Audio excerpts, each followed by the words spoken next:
politically, what it's like to govern in a district like this, a continuous improvement district. So the changes that we've implemented in IPS have been relatively fast considering the scale.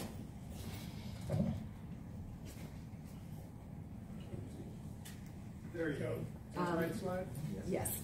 As David mentioned, this all kind of started the ball rolling in 2012, but not exactly politically for the reasons that that David said. We did have an election of school board members, and everything kind of shifted.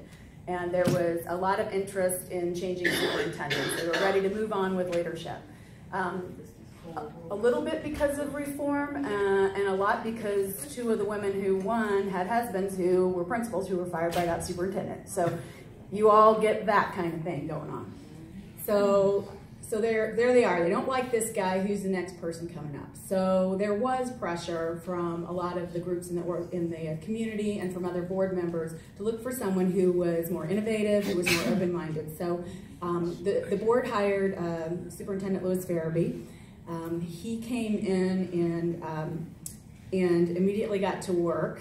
There was another board election the same year that Superintendent Farabee was advocating at the State House for this new Innovation Schools law. So that election, which I was part of that election, kind of shored up the strength of the board towards supporting these reforms. So he knew that he had the full backing of the board, kind of rather than just sort of light backing. So immediately after the 2014 election, the board got together, we had a retreat, and we hammered out some really, really tough fundamental beliefs of what we felt as a board. So I can't emphasize enough, especially if you're going to try to do something this dramatic, that everybody gets as much as they can on the underlying beliefs, because you're going to fight about all the little stuff and how that all plays out, but the underlying beliefs, you got to be together. If you're not, I don't know how you move forward.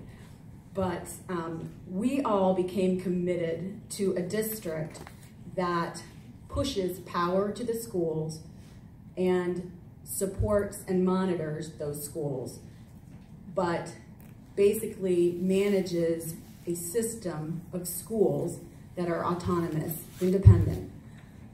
There's different levels of autonomy within our district. We're here to talk about the Innovation Network schools, but I will tell you even our kind of run-of-the-mill district schools have higher levels of autonomy than most districts.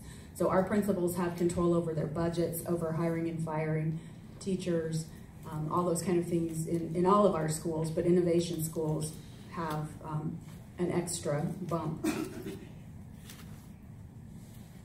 Just to let you know a little bit about our district so you can kind of compare, we have upwards of 31,000 kids. We have about 43% Black, 28% Hispanic, 22% white. We got around 2,000 teachers in our district, and we struggle every day with all of the same struggles that most urban districts do struggle with. So this just adds an additional kind of layer of complexity and drama to our work. From the board governance perspective, I will say that we have in our community mostly widespread support because we have such a broad coalition supporting this work. We have the business community supportive. We have many of the grassroots, as David said. We have a large charter sector, so we already have kind of that whole population of parents. There is a recognition, so even for people who don't support charters, I happen to support charter schools, but for those who don't support charter schools, the situation in Indianapolis was not benefiting anyone because of the lack of collaboration between the district and the charter schools. So the fact that we are working together to be smarter, coordinating, working with the authorizers in the district meet on a regular basis. We have moved to a common enrollment system, which has also been very important to this work. Because as you up the level of complexity with the choices, you really need to help parents navigate that. And we've had dramatic improvements just from going to common enrollment in terms of the district. We had over 1,000 new applications to our district choice programs when we moved to common enrollment. So it's been a good situation for all of us. What's up next for us to also help this work is coming up with a common performance system that the charters will use, that we will use, that the public can understand. So we're pretty far down the road with that. And then we, as a board, have to make sure, one of the things we're most committed to this board is equity.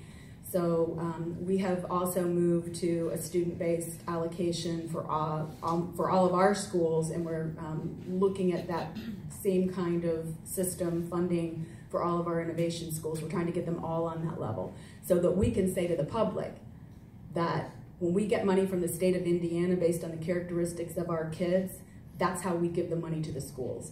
And that has not always been the case in the past. So since we have started tracking things that way and moving, we've reduced the inequities between our schools at dramatic levels. I'm gonna let Jamie do most of the talking to you because she is really the